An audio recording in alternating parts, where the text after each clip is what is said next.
Notícias do Judiciário de Mato Grosso. É a TV.jus que começa agora. Olá! 140 anos de história em Mato Grosso. Inauguração de galeria e lançamento de selo marcam as comemorações do aniversário do Tribunal de Justiça. Nós vamos dar a nossa contribuição entregando ao Judiciário melhor do que nós recebemos. E no quadro Entrevista da Semana, a conversa é sobre as alterações do regimento interno do TJ. A TV.jus começa agora. Entender os motivos que levam menores ao mundo do crime. Este foi um dos assuntos discutidos no encontro, que tem como tema Sistema Nacional de Atendimento Socioeducativo e o adolescente em conflito com a lei. Durante o debate sobre os adolescentes em conflito com a lei, o palestrante Paulo Paes, que é assessor da coordenação do Sistema Nacional de Atendimento Socioeducativo, o SINASE, ressaltou que é preciso a sociedade entender o que leva o jovem ao mundo do crime. Ele está reproduzindo uma forma de violência. Ele não criou a violência em si. Ele sofreu primeiro a violência, seja por um abandono familiar, por negligência da família, seja por violência mesmo, não só na família, mas da sociedade, por discriminação. Essas formas de violência vão internalizar no adolescente um processo de destrutividade. E essa destrutividade, junto com outros que vivem a mesma circunstância, e o crime organizado, e o crime brasileiro que é tão forte, produz então a delinquência. O que é que nós vamos fazer com os nossos adolescentes no momento em que estamos atravessando de graves conflitos e deixando uma herança de péssimos hábitos e costumes de uma sociedade violenta, agressiva e às vezes até indiferente. E aí precisamos ver o que é que nós vamos fazer. Um debate como esse é oportuno. O seminário é para atender uma resolução do Conselho Nacional de Justiça, onde determina que todos os tribunais de justiça do país ofereçam cursos e qualificação aos magistrados e servidores que atuam diretamente com crianças e adolescentes no sistema socioeducativo. Durante a palestra foi enfatizado o compromisso do Judiciário com a mobilização da rede de proteção ao jovem. Nós queremos, na verdade, que essa engrenagem das políticas públicas se interliguem, tenham ações próprias, que tenham efetividade, que tenham resultado e que não fique somente no aguardo do Poder Judiciário ou do magistrado em cada unidade judiciária para uma solução ou outra com aquele adolescente em conflito com a lei. A comemoração dos 140 anos do Tribunal de Justiça é marcada pelo resgate histórico do Judiciário. Veja na reportagem de Loriane Vilar. A galeria de vice-presidentes foi montada no primeiro andar, na sede do Tribunal de Justiça de Mato Grosso. Na parede, 27 fotos. A história registrada de 1967 para cá. Mas no discurso, o desembargador Márcio Vidal lembrou daqueles que exerceram o cargo antes desta data e que não há registro fotográfico.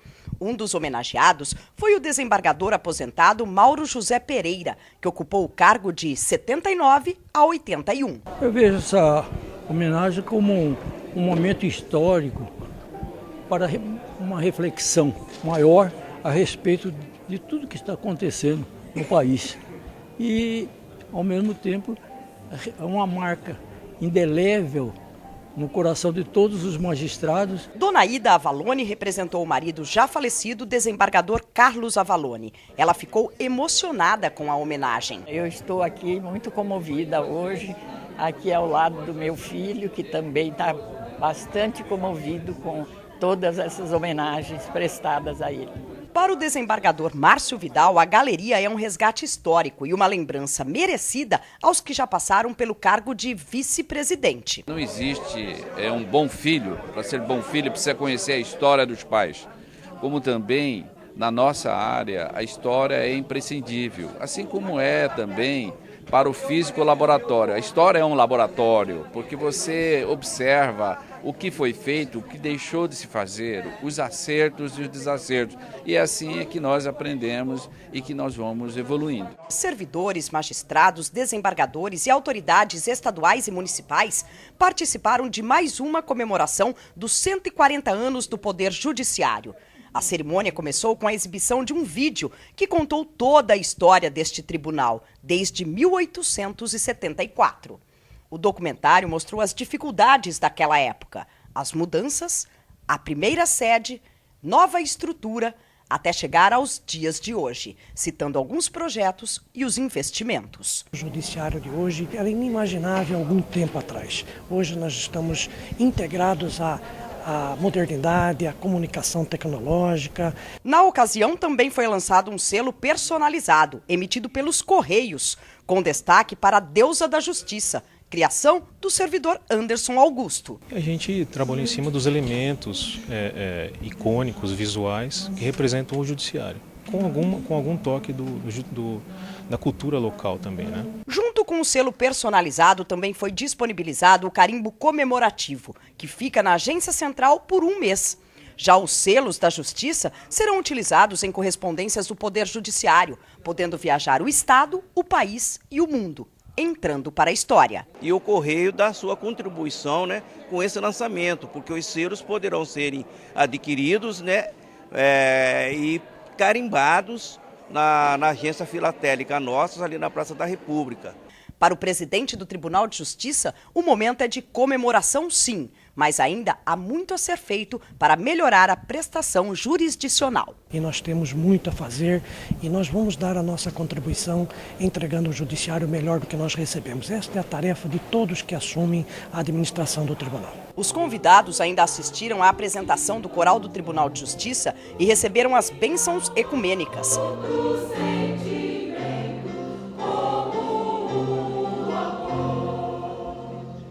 E depois do intervalo eu converso com o desembargador Rui Ramos sobre as mudanças no regimento interno do Tribunal de Justiça. É já já. 140 anos de história em Mato Grosso. É o Poder Judiciário trabalhando para o cidadão.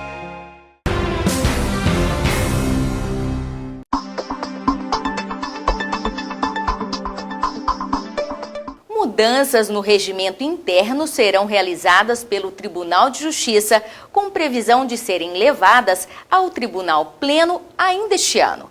Para falar sobre algumas das alterações que serão propostas pela Comissão Especial de Estudos para Adequação e Alteração do Regimento, o nosso entrevistado dessa semana é o relator da pré-minuta, desembargador Rui Ramos. Seja bem-vindo ao nosso programa. Muito obrigado pela primeira vez que me encontro e, como sempre, estarei à disposição para outras oportunidades. Bem, na minuta estão previstas algumas alterações da competência do Tribunal Pleno. Isso implicará, por exemplo, na atuação das câmaras? Sim.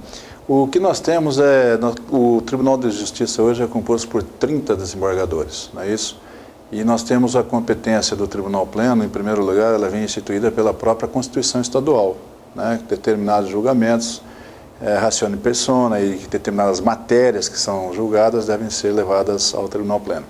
O estudo que nós fizemos é da seguinte forma: dar um dinamismo, uma celeridade maior para que pudesse enxugar, nos termos que o regimento de hoje está posto, nos termos também que a própria lei do Código de Organização Judiciária do Estado está posto, no sentido de você atribuir mais a turmas de câmaras cíveis, por exemplo, competências que estão destinadas ao Pleno e que não são obrigatoriamente lá, que deveriam ficar.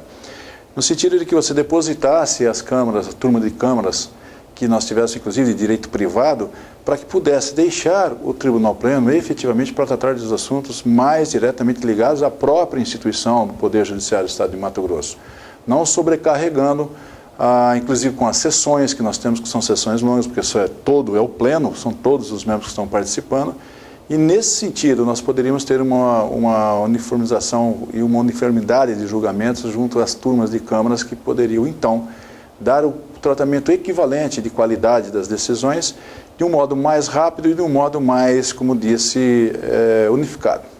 Bem, nas sessões do Pleno, a previsão da mudança no critério de definição, no caso de empate, no julgamento de um processo. Como que funciona hoje e como passará a ser o desempate? Sim, em termos gerais, nós temos a questão do voto intermediário, na maioria das vezes, no sentido de que deveria prevalecer quando você tivesse três ou mais posições que não seriam, portanto, unânimes, seriam diversas. E neste caso nós estamos procurando sempre a posição intermediária. Mas nós estamos levando uma proposição no sentido de, claro, de uma evolução, de uma discussão, de um conhecimento, de um debate, para que o tribunal nosso Tribunal Pleno, verifique a possibilidade de nós encontrarmos a melhor solução a partir da votação em conjunto, em grupo. Então, se eu tenho três posicionamentos, o posicionamento A, B e C, e são todos divergentes, ao invés de nós encontrarmos a posição intermediária, nós teríamos o seguinte processo. Nós discutiríamos a posição A e B e escolheríamos qual seria a melhor dela.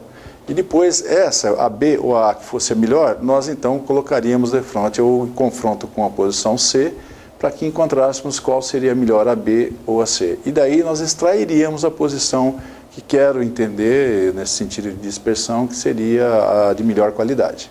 E sobre as eleições diretas no Tribunal de Justiça, o que a comissão vai levar ao Pleno? Nós temos que encontrar uma posição, não manteríamos e não vamos manter, pelo menos a proposição que faremos ao Tribunal de Justiça.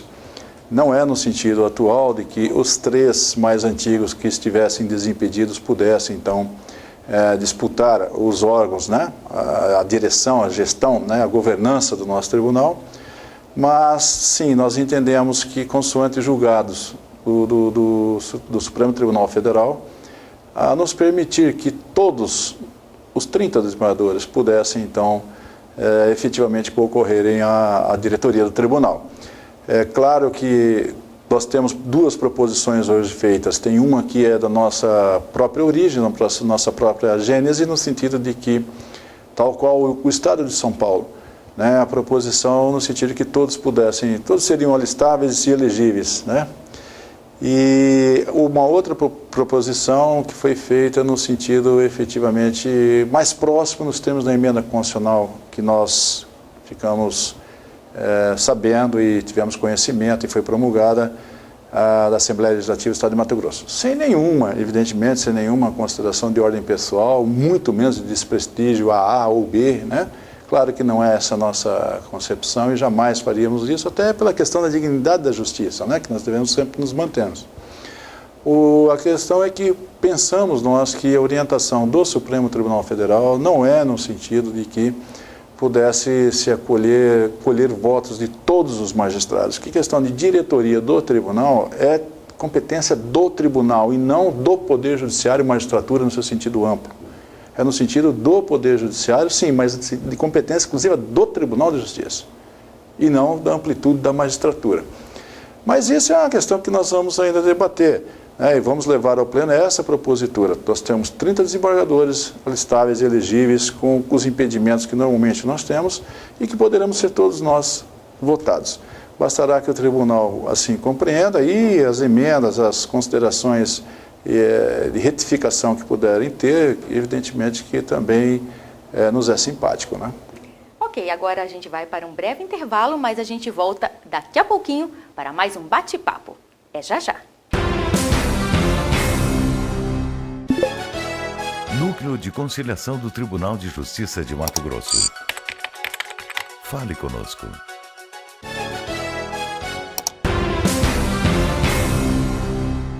E nós voltamos a conversar sobre o regimento interno do Tribunal de Justiça de Mato Grosso. O nosso convidado é o desembargador Rui Ramos. Bem, a comissão estabeleceu uma elaboração participativa do regimento interno. Como o senhor avalia? Foi significativa? Foi significativa, sim. Eu não tenho notícias de uma participação como nós tivemos nessa oportunidade.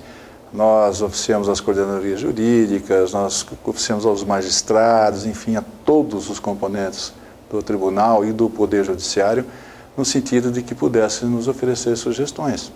Nós tivemos boas colocações feitas e acolhemos alguma, como, por exemplo, o prazo de 15 dias para os recursos oriundos do Conselho da Magistratura, que terceiros pudessem interpor, não sendo esses terceiros funcionários ou intraneus, não sendo servidores públicos. Foi uma dessas que nós acolhemos, que eu posso citar rapidamente como exemplo. Em complemento até a própria questão anterior que você me fez da participação das eleições diretas. Eu particularmente sou favorável a essa interação. Eu tenho para mim que inclusive os servidores do Poder Judiciário deveriam escolher a diretoria do tribunal. Eu apenas entendo que, momentaneamente, nós temos uma interpretação do Supremo Tribunal Federal que não nos franqueia essa atividade. Mas eu creio que logo, no futuro bem próximo, todos estarão participando desse processo. Se eu não me distancio dessa possibilidade, nós teremos sim que, no sentido simples, né, até meio clichê, mas dar voz a todos do Poder Judiciário. Ok, muito obrigada pela participação aqui na TV.jus. Nada disso, eu sempre estou à disposição. E a gente fica por aqui. Até o próximo programa.